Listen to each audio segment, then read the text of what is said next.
The Edmonton Eskimos were looking for their 14th Grey Cup in team history when they hit Investors Group Field on Sunday. Free Fishing Weekend has first-timers and old pros taking part in the winter sport. Sunny skies and warm temperatures have people flocking to Saskatchewan's lakes. Starting in Calgary, they're looking at -4 to start off the day, moving up to a high of 3 in the afternoon. Some increasing cloud throughout the day will bring that 20% chance of some flurries on Sunday night. It has been 100 years since John McCrae penned his famous poem, In Flanders Fields. For Ooks coach Charles O'Toole, soccer is a family affair. I'm Katherine Hill. Coming up in sports, I've got a Grey Cup wrap-up, I've got some volleyball highlights, and I try badminton.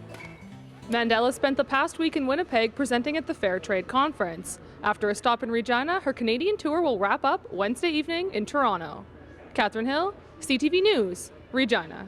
The Artists in Residence program helps to bring life to alleys like this one throughout downtown Regina. Projects will be up by the spring, with even more coming throughout the next year. Several city organizations are tackling human trafficking with a new action plan. The NWHL team has a salary cap of $270,000. Players are paid between $10,000 and $25,000 in a season. The Regina Junior Select Band has 80 musicians, consisting of grades 7 and 8 students from 31 schools across Regina. The schools have been collaborating for more than 10 years to run this event.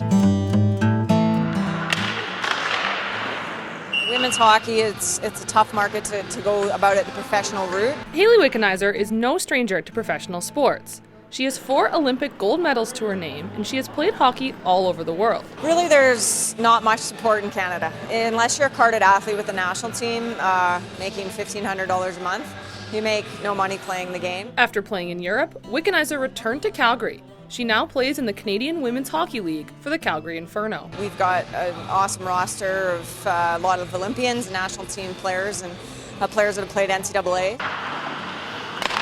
Robinson has already collected windows and foundation stones to get the project started.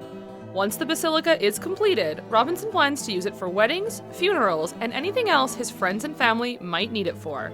But calling it a basilica could be a little misleading. The biggest surprise is calling it a basilica to begin with, because a basilica is normally a cathedral that the Pope has visited, and I can't remember the Pope being here. With or without the Pope, the planning of the project goes on. Jordan Teleski played a strong game against Concordia, helping the team take a winning streak into the holiday break. But volleyball isn't the only sport he plays as a Nuke. Teleski was recruited to play for Nate by the former volleyball coach, but also plays for the soccer team. Soccer, I started playing because my sister kind of thing, and then same thing with volleyball too, like watching school tryouts. I seen my sister play, I was like, oh, that looks fun, and then decided to play. He is in his 3rd year of carpentry, balancing athletics with his apprenticeship.